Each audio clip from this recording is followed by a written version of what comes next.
So I got an Audi and I'm trying to press the start,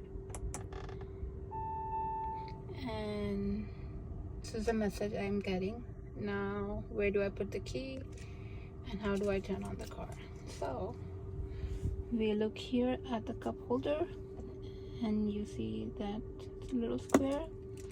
All you do is put your key here